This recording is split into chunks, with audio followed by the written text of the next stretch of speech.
This is the Work Smart Hypnosis podcast session number 227.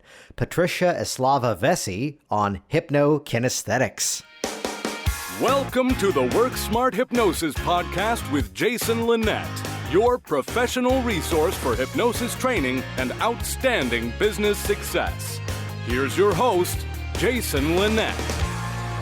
This week's hypnotic podcast has the power to move you. Hey, it's Jason Linett welcoming you back once again to the Work Smart Hypnosis podcast. And this week on the program, Patricia Eslava Vessey talking about HypnoKinesthetics, where we're going to go through an amazing conversation of a rather eye-opening first experience with hypnosis, the experience working in rather difficult, challenging situations, a career working in coaching, and then bringing hypnosis into the skill set a little bit later and kind of tapping into that missing link in terms of what's necessary to help people to motivate the real changes they're looking to make in their lives. A fascinating conversation working with clients who aren't just a few pounds overweight, but we're talking several hundred pounds overweight.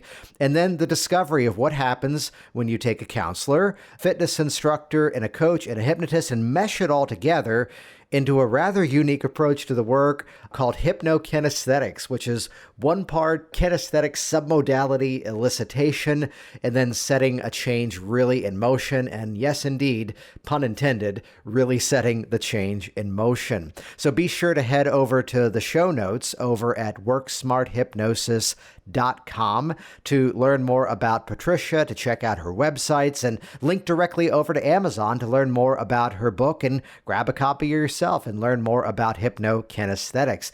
While you're online too, check out hypnoticbusinesssystems.com. This is the all-access pass to my hypnosis business training library, and it's not just a record of what I did to get started in the early days. Instead, it's a bit of a record of also what's working right now. We just recently added a brand new module called the Velvet Rope Strategy, and it's a specific step-by-step principle that I've used to do something a little counterintuitive in the shape of my hypnosis business. I was actually working to reduce the number of calls coming in and reduce the number of inquiries of people looking for a consult. The side effect is I'm now getting a much higher quality of person and practically booking every single one of them. So it's a brand new module inside of Hypnotic Business Systems. You can learn more over at hypnoticbusinesssystems.com. Everything from the technology you need to pull off the exact strategy, the no-cost and low-cost methods to put this into motion right away, even some of the transcriptions that make the job a whole lot easier. That's a brand new module, the Velvet Rope Strategy inside of hypnoticbusinesssystems.com. And with that, let's jump directly into this content-packed session, take some notes, put this process in motion. See what I did there? Here we go. This is session number 227, Patricia Eslava Vessey on HypnoKinesthetics. Well, I was in college in the 70s, and I was in a transpersonal psychology class because I was a therapy psychology major. And it was an unusual class. We did a lot of cutting edge kinds of things. And our teacher took us to a hypnotist. And it was very interesting because I volunteered and I really was skeptical about it, didn't believe it. And yet I was hypnotized, and I had just a bizarre experience that I was behind this kind of a mirage-y, kind of a dark place, but very comfortable and safe feeling. And anyway, and so that was my first experience. Later on, after I got certified and trained in hypnosis, I realized that that was a pre-birth experience. And cool. So, yeah, it was very, very awesome for me.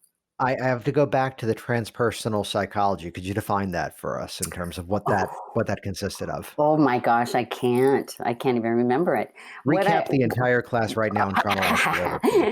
So we're talking about the 70s, right? Yeah. And so, well, let me phrase it this way. What would you say was different about it than what could be considered, let's call it traditional psychology? Let's say the whole thing was different because back in the 70s, I mean, there was traditional college, right, where you went and sat in chairs and looked at the professor and with hundreds of people and, you know, hoped to learn whatever it was they were teaching, went home, did your homework, et cetera, et cetera. The program that I was in was an off-campus experiential human services program through Bellingham. And so it was very different. The whole thing was different. I mean, I'd been to traditional college and sat in those chairs and fallen asleep in those lectures. and this program, I mean, we were in it. It was experiential. We practiced, we talked, we did cutting edge kinds of things, non-traditional experiences. We met in churches, we met in community centers, and all over the place. And we talked about things and we experienced things that you didn't in traditional school. Yeah. So just a little bit more of a, let's call it interactive, more sort of organic way of going into it at times, I bet. Yeah, absolutely. Yeah. And was that for that hypnosis, would you say that was that a show, or was that just going to see like a clinician, or how would you describe that? I wish I could remember more about that. I think we were just exploring different ways to work with people, and hypnosis was just one of those. And maybe the teacher knew this person, but we as a class went to his studio, and I volunteered. Nice. And there it was. Yeah, it was. So what was that thought process then, to go from here's this thing I can't yet explain to I got to learn this? Oh, okay. So I had that experience and tucked it away and thought nothing of it, just that it was kind of different. And then I worked. Yeah. After college, I worked for the Department of Social and Health Services for 30 years and used the knowledge that I gained in college to work with abused kids and people in general and courts and all that kind of stuff. And did that for 30 years, and always knowing that I wanted to work with people. That was my goal. And in fact, actually, going back to the college days, in this experiential program, we looked at systems. That was a big part of the course, the program too. And I remember swearing at that time I'd never work for DSHS because it was such a dysfunctional system. And then life happened. I was married at the time and had a small child and ended up getting a divorce. And so they offered me a job. DSHS offered me a job, and I took it. And so I feel like I did sell out. But it provided me with security and an incredible learning environment. I learned so much about myself. I learned so much about human beings and what people do to other people and horrible situations and how to help. But it never really, in terms of my purpose in life, it never really scratched the itch that I have about, my purpose. And so I worked at DSHS. I did lots of different things. I was a caseworker, social worker, worked with courts. I was a foster home recruiter. I worked in the Native American community for 8 years. I did interstate compacts, adoptions, terminations, you name it, in 30 years. And then the last 16 years I was in supervision and management. So I supervised those programs and those people, my staff who did all those things, and which again was an incredible learning experience, not only about myself and who I was as a leader and manager, but how to truly support other people. Yeah, and I'd have to imagine that must have built some bit of resilience and some bit of, I'd say, strength, where nowadays with a client, I'm sure it's a very much more relaxed environment. Yeah. Well, what it did for me, Jason, and I'm thankful for it. I had a lot of resentment about working in that dysfunctional system, but I'm thankful for it, because what it taught me is how to compartmentalize what I did, because I would witness these just horrendous, horrible things that would happen to kids. And then I also had to have a parallel career in the fitness field. And so for many years, my fitness club was across the parking lot from my from DSHS. So I would walk across the parking lot with scowl on my face and stress, weighing me down. People used to tell me, my students used to tell me, oh my gosh, you always look like you were mad when you came in here. Yeah. And I was. And then I teach a fitness class. And I remember on the way home, it was like I was in nirvana. I was in heaven. The stress was gone. And so I learned how to take what people say to me and not judge it, and to synthesize it and understand it and use it in a way that helps them, and then let go of it and move on to something else. I mean, that's an amazing lesson in terms of things that we're able to help our clients achieve. That's even an incredible lesson, because I keep hearing this dialogue at times that someone goes, well, I only can handle but so many clients in a week because they come in with their problems and it just wears you down. And to have that ability to, yes, be in the room, be sincere, show that empathy, that sympathy where necessary, but then not necessarily have to take that home. Right. Yeah. Now, I do want to say there are some situations where that I do, they do affect me, but not. They don't debilitate me. Like when I worked at DSHS, people would, it was like watching soldiers fall down and die on the battlefield. Many people, in that system had a real hard time dealing with the stress of the work and the pressure. And I just feel so fortunate that I learned that. And I think my fitness training classes really helped because I had to let go. I had to put on a happy face. You know this, Jason, as a former performer, the show must go on. So I'd walk across that parking lot and I'd try my hardest to put a smile on. And halfway through the class, it was there. Right. Yeah. I don't like fake it till you make it. I like fool the neurology. Yeah. So then I worked for DSHS for 30 years, had a parallel career in the fitness field and personal training and all that kind of stuff. And then I discovered one day that it was 5 years before I could retire. I had started working at such a good time that I could retire after 25 years and still receive a pension.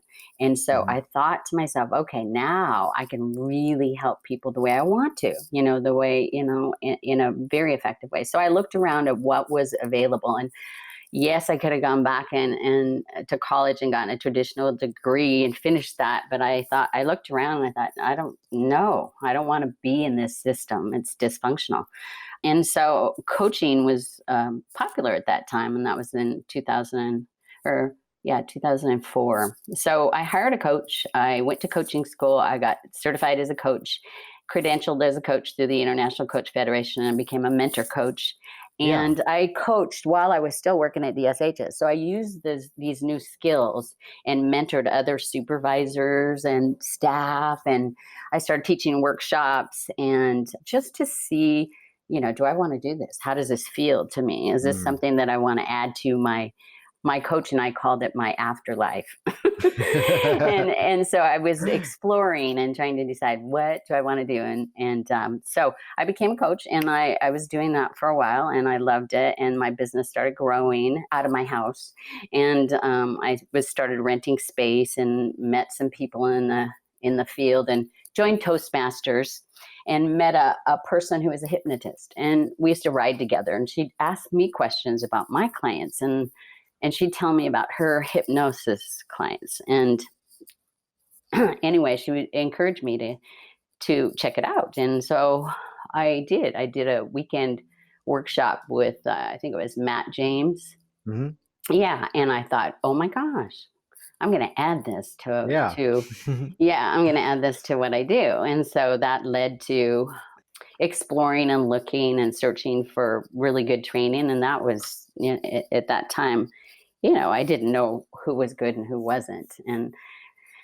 And I was still working with my coach. Let me pause you there for a second. I'm curious to ask this, that experience where there you are, you're working as a counselor, then came the coaching, and then here came that you'd already had the experience with hypnosis, but here came the training of it. What would you say from your perspective? What was different that the hypnosis added to the coaching that perhaps wasn't there yet? Well, what was it? Okay, so what I found that I did already, and I don't Hmm. know where this came from because I've taught workshops since, since 2000. And I create these workshops. This is before I was a coach and before I was a hypnotist. And I create these workshops and I'd have everybody in all my workshops close their eyes and imagine and picture and imagine. And it's like, oh my gosh, looking at that now, it's like I was hypnotizing people forever. Hmm. I've always done that. And then I thought even more as a fitness instructor, I've been hypnotizing people since 1980. Yeah. I tell them what to do. I give them suggestions, at the end when they're on the floor with their eyes closed, I take them on journeys, so the whole process to actually, it's not something new. It was putting it more like a puzzle piece. That's one of the favorite Here's nuances of teaching, of training, that, or even working with clients, that aspect where they go, oh, I've already been doing this, but now I can do it on Yes. purpose. Yeah. Right. And it wasn't, but a few years ago that I realized, oh my gosh, my entire career has been focused on mind and body, the physical Yeah. aspect and the mental. And I was just elated to realize that and surprised. So it was more about putting together something that I was already doing, reformatting it in a Yeah. way that it would gracefully and naturally fold into the coaching that I already do with people. Hmm. And so, yeah, so I went on and with my coach, my goal was to I wanted to do training. I wanted to get back to my original goal when I was going to college was to get my PhD and transform the educational system. That was Yeah. my number one goal. And so I thought, I want to perfect my training ability. That's where I want to focus in my afterlife. And so my coach, gave me this ticket to go see The Millionaire Mind Hmm. with T. Harv Eckert.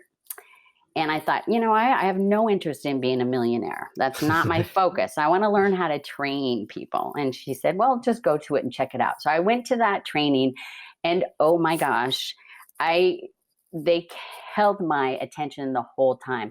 I got up consciously and went to the back of the room and signed up for their Train the Trainer training Nice. Yeah. because of the way they kept me engaged mentally Mhm. and emotionally.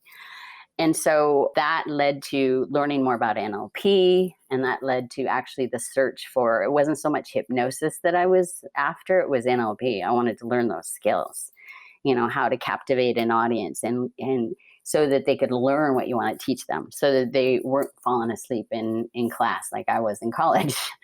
And so, yeah, so that led to, getting trained and certified in a master practitioner in NLP and hypnosis. I trained with Bennett Stellar. I don't know Oh if you, yeah. yeah. And the program was really interesting because I did the experiential, condensed version down in California. And this is an interesting story. So I stayed with people that I didn't know. I was stressed out. I really didn't know that much about NLP, and I just knew that I wanted to learn it. And I used to get migraines at that time in my life, and smells triggered them. And somebody was wearing perfume one morning. Somebody was wearing perfume, and it triggered a migraine. And I don't know if listeners have ever had a migraine. They don't go away. Hmm. Just by during the day, they don't go away very quickly. But I walked into class and all my colleagues there in the training, they were like, oh boy, somebody to practice on. So people were doing all That's these the fun part of the NLP. It training. That was so fun. They were doing Yeah. It's like, so oh, we got many. a problem. Clean up. Yes. They did so many techniques on me that, oh my gosh, my headache, I looked for it all Yeah. day. In my mind, I was like, where is that? Where is it? It can't be gone. But it was gone. And that made me a real true believer in how amazing the mind is and how easy, it is to shift things and to change your thinking, change your experience, change your feelings, change your behavior. So I was sold. And so Yeah. then I came back though. Didn't feel like I was really equipped to use all these things with people. So I repeated the program. They gave an option at that time to repeat the whole program over like a year, 6 months, something like that. So Yeah. I did, and I met a group of wonderful women that I'm still in contact with and relearned and anchored even more some of the learnings. But still, anyone that knows NLP knows that it doesn't end with the workshop. So I have been a lifelong studier and learner and perfecter of some of these techniques. Yeah, which you mentioned something earlier. I want to go back to that, part of the goal being I want to really, grab the crowd's attention. I really want to teach in a way that people actually integrate that knowledge. If you had to kind of break down some of the formulas that you've learned over time to really pull that off, what do you think needs to be there to actually have that quality experience? Well, it's interesting to me because it wasn't again up until a few years ago that I realized, I was thinking about training, I was thinking about workshops because I've been presenting at these conferences, hypnosis conferences lately, and just kind of thinking about my beliefs about my ability to train, and I'm like, oh wait a minute, Mm-hmm. Tell me my most confident place or role, I guess, is teaching a fitness class. Yeah. I just give me a half an hour, tell me what you want, and I am going to teach an amazing class just because I've been doing it since 1980. And that was a whole journey in itself.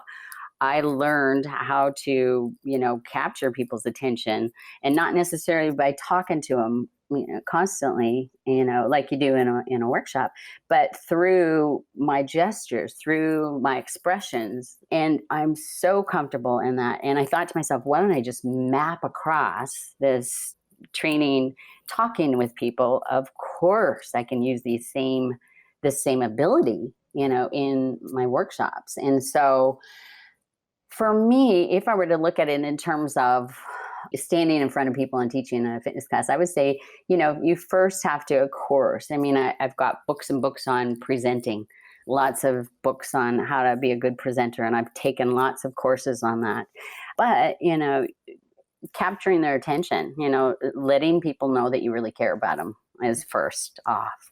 Mm-hmm. And I'll just walk through how I teach class, maybe cutting the ice by saying something fun or asking them how they're doing, how they're feeling, getting them inside, and then, telling them that, what you're going to do. We're going to have an amazing class. You're going to walk away with this. You're going to feel that and imagine how you're going to use that.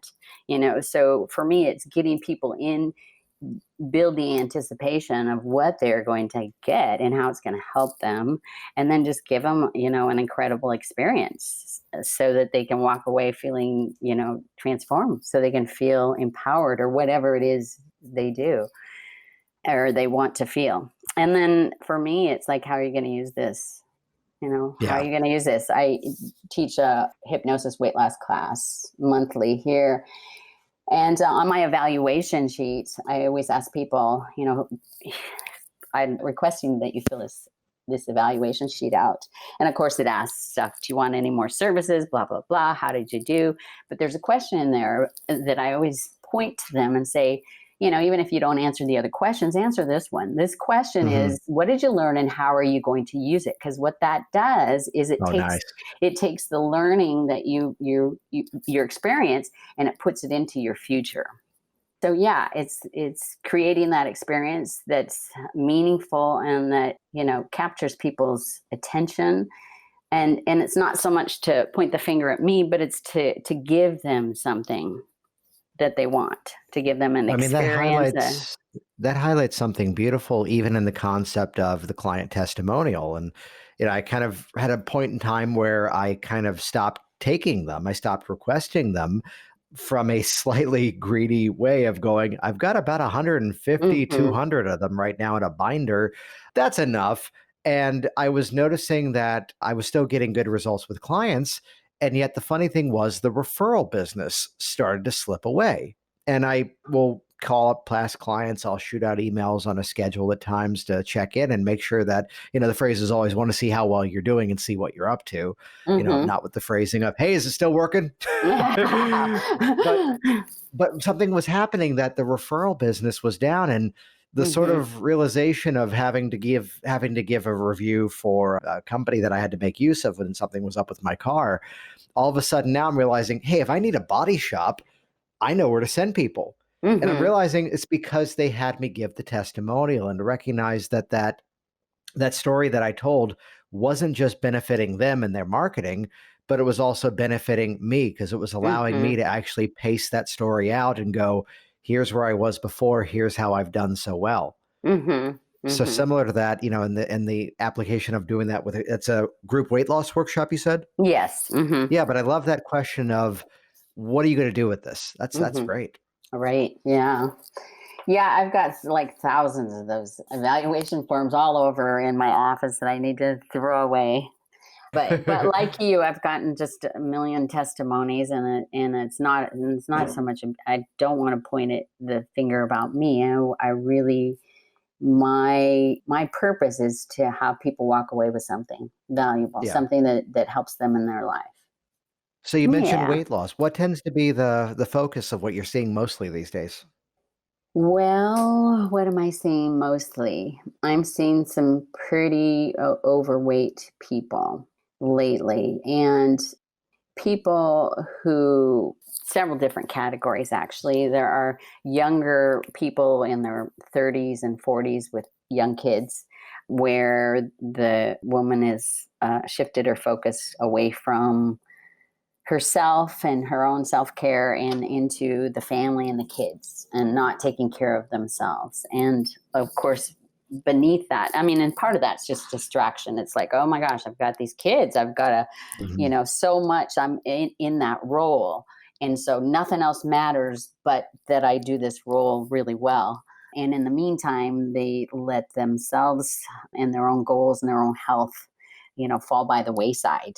And, lo and behold, they've, maybe gained 300, 400 pounds total. Oh, wow. And yeah, they're at risk of all kinds of health problems. And so I've seen some people like that lately and doing some good stuff with them. Yeah, and I'm I sure I'm sure the process is always client-centered and hmm customized to the hmm individual, but hmm when it's and I've only seen a few people who fit that kind of category. I mean, a lot of people are coming in where they've been putting that self-care towards everyone else. hmm But now we're yeah. talking about a very clear extreme. Where does that usually begin for you? Well, for me, I always find out, who that person is. For me, because I'm pretty.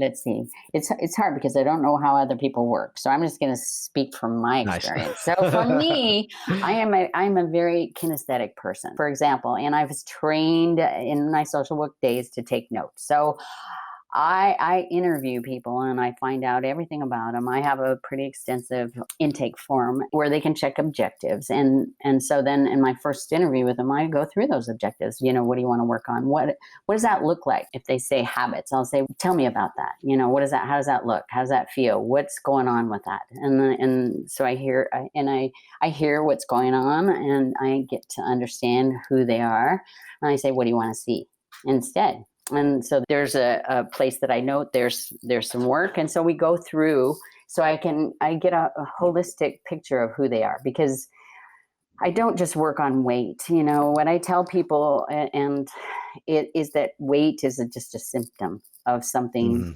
that's not working in your life. I don't actually tell them that it's not working in your life, but I let people know that I think it is. And so where some places in your life that need some loving care, that are going to impact these habits, that you are struggling to adhere to.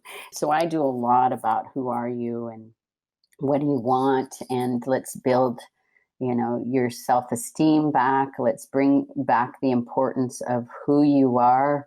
And it's like that whole feeling of, where was I before these kids, before I got distracted with these other things? And many of the people I work with have, they used to work out and eat healthy, and they had those goals for themselves, and they have an experience of having been successful with that at some point in their life. So I use that prior experience as Yes. your body already knows how to do this.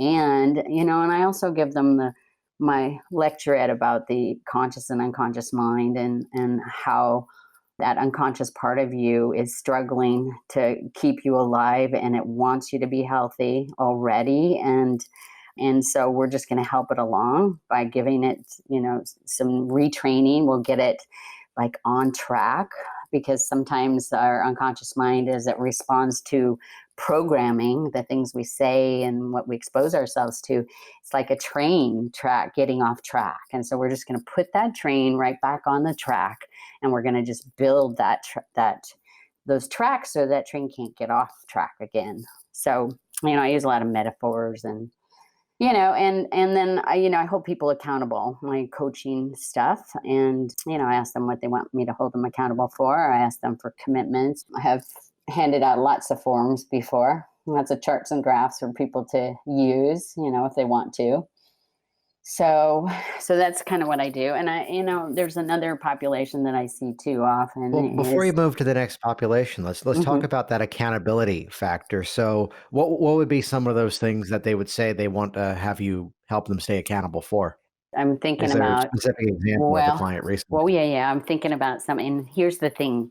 Here's the thing, Jason. Here's the thing about my days at DSHS. Now, you might come in to see me. I might spend 2 solid hours with you. And I know everything about you, your whole history, everything, and what's you're struggling with and stuff, and where we're going. And I might just do a whole bunch of stuff with you. And I know you, and you walk out and you feel wonderful. And then, the next day, I might see you I might see you somewhere, and I might not even remember anything about what we did, because I'm so in the moment that I don't hold that stuff. So for me right now to think, I had a client last night and I asked her the same question: what do you want me to hold you accountable for? And she said, for meditating, for walking every day, for making a smoothie every morning, for going to bed at 10, between 10 and 11 each night. And I think there was something else. So these are things that, I'm a personal trainer too. I'm a trained personal trainer. And what a metaphor I use for people is, in personal training, we tell you we're the expert. We tell you what to do because we know how to get you to lose weight. Do these exercises, do this, do that. But in coaching, you don't. That plan needs to come from the person, not me. And I just totally respect that so much. Now if somebody asks me any suggestions, of course I'll share that. But my experience is that if that plan comes from them, and they're going to adhere to it more than if it comes from me. And I don't want to be another one of those people like their doctors who says, you're going to get diabetes if you don't do this. So do this. So that's not who I want to be. So let's look at that motivation factor. Let's say the example of I want to walk on a regular basis. That's now been, whatever time has passed, and they're back in front of you again, and things are going well, yet that walking is just not there yet. How do you tend to address that? Well, let's back up before on the last visit, I would say, okay, walking, what does that look like? When would you do it? What's the best time? And looking at your schedule, looking at your life, where's the best time that you would add that walk? And how many days? What day? Is there a day? Is there a time? All right. Okay. So I want you to imagine that, so they give me the information and I just say, close your eyes, imagine yourself doing that. Or I'll end the session with hypnosis and have them walk through future pace, all the things that they've said they're going to do. So if they come back to me the next time and they haven't walked, I'll say, so what's going on? What happened? And, there's usually an excuse. I have to tell you, or we reset. Well, that's not the best time. Okay, when would it? So we just keep refining it so that it works. Yes. And I have to say that, I currently have a person that's very, very overweight who now through that process has a habit that she can't live without now, walking up and down big hills. So, but I do have to say that there are some people, and the only people I've done this with is weight loss situations where I've said, you said, we've been working on this for 3-4 times, and I don't want to keep taking your money, and I don't know what's going on, but, I don't know that this is working, and maybe you need to work with somebody else. Maybe this is just not working. And a lot of times they'll say, no, I want this to, okay, I'll do this. And so sometimes you have to have the reality check. It's like, okay, I want you to be successful, and it doesn't make me feel good. Like I'm doing my job if you're not achieving your goals. And so I don't want to feel those feelings myself. And I know you don't want to keep paying me money to not be achieving your goals. So maybe we need to take a break or, not do, maybe this is not the thing for you.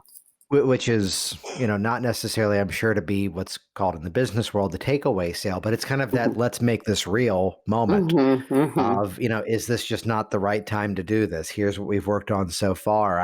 I'll share a quick insight that I have a story of working with this woman many years ago, that early osteoporosis diagnosis. She's being recommended that she go out and exercise in some way and change her eating behaviors.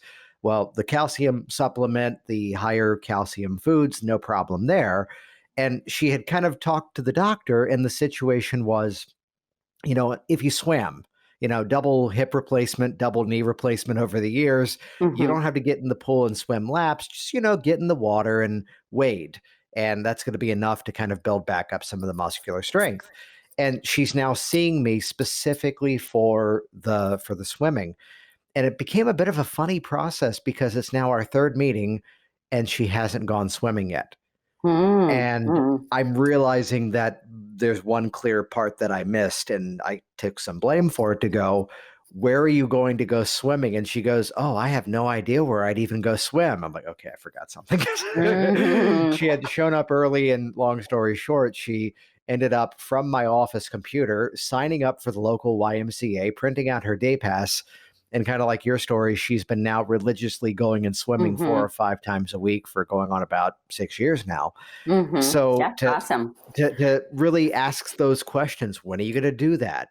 Chunk down into those specifics. Exactly. And also, though, here's another part for people that are listening too, and maybe new people in the field is, some of these people, men and women, not just women, who, they decide on, oh, I can swim, I could do that, I know I could do that.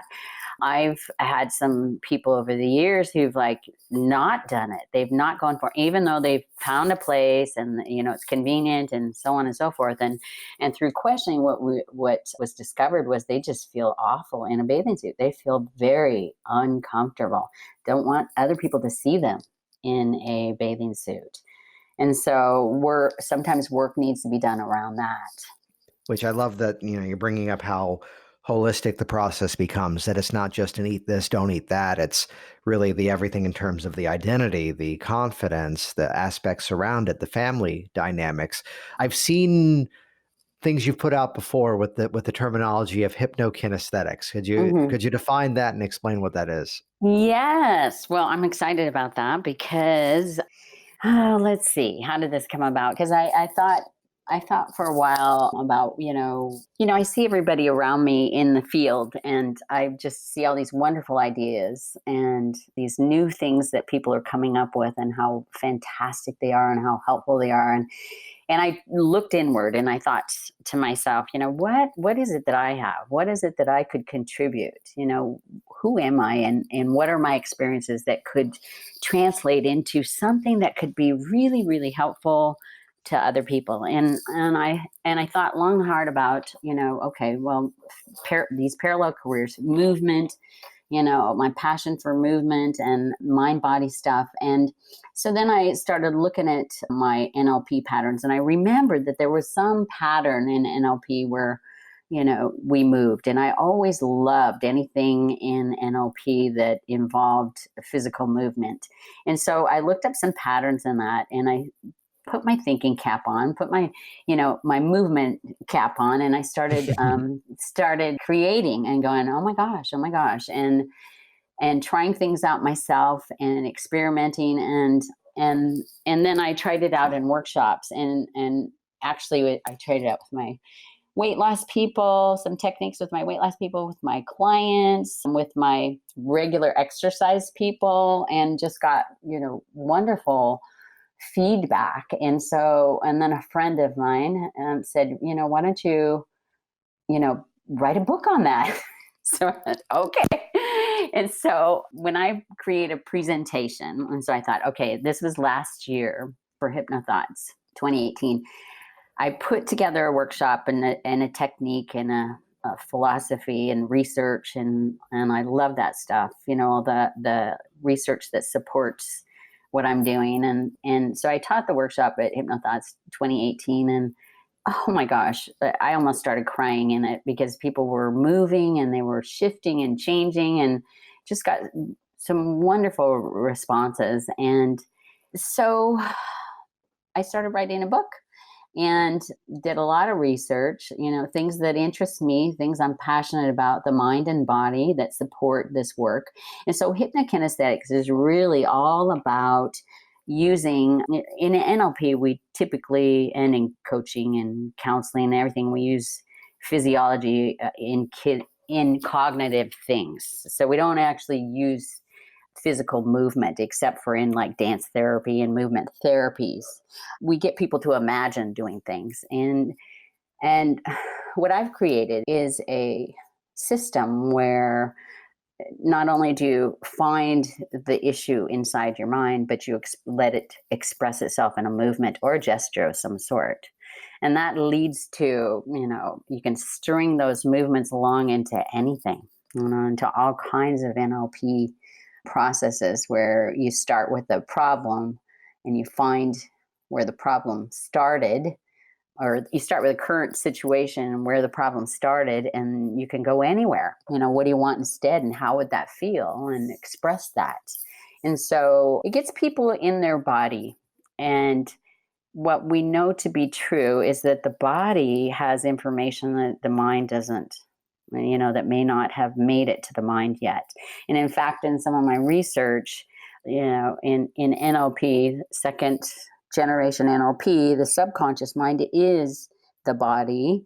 And so, the body holds memories of everything that's ever happened to us. We know that. I mean, we think about that in hypnosis. We say that, but to actually feel that memory, of maybe the first day of kindergarten, or some traumatic thing, or some scary thing, or some even wonderful thing, to know where that lives in your body and to be able to shift it and transform it physically, not just with your mind, but physically, to change it and to use it in a way to help yourself heal is just amazing. Yeah. Is there an example of one of those techniques to give us an illustration of that? I'm just got so many techniques in my mind right now, and my compartmentalizing ability. Here's an example. In my book, I have people go inside and find a happy experience. Something we're used to in the field, we're used to doing, we're used to having people do. So find that experience. Where does that live, and how does it look? How does it feel? What are any sights or sounds or tastes that are associated with it? And if that feeling, that happy time experience, that memory, where it lives there in your body, were to express itself in a movement or gesture of some sort. And by movement or gesture, that could be, a lifting of the finger. It could be, a frown on your face. It could be a lifted eyebrow. It could be anything. It's not necessarily an exercise class. So if that were to manifest in a movement or a gesture of some sort, what would that be? And so then, I have people do that, and we repeat it so the mind knows it. So it's in your cells, it's in your body, it's a part of you now. It becomes new cellular memory. And then, you might think about in a situation where you want to feel that, and you might just express that feeling, express that movement or gesture. Yeah, so kind of drawing out in some way the submodalities by way of movement, and then kind of organically shifting from there. Yes, you use movement to express it rather than close your eyes and visualize and solve your problem in your mind. It's solve your problem in your body and through movement. And it just just provides a whole other set of information. What I'm thrilled about is that in every workshop, people have been generous in giving me video testimonies. So on YouTube, I have quite a few testimonies of experiences from people who've participated in the class. So yeah, I'm very excited about it. Yeah, there's two beautiful correlations to this. One is, of course, to look at the work of Virginia Satir of having someone move to a different position, and that began to shift some of the situation, having a couple in a conversation and then having them move to different positions, and suddenly the perspectives were different.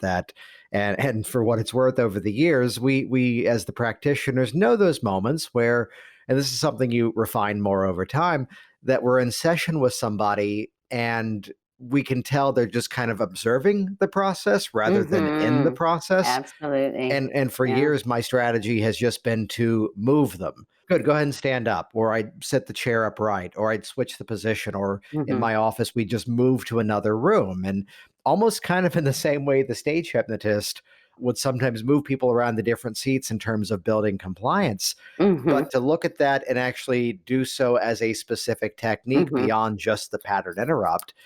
And I can think of clients over the years that here was the massage therapist that I was working with, clearly extremely kinesthetic, that was having test anxiety and an extremely very visual sitting at a computer typing buttons on a screen exam.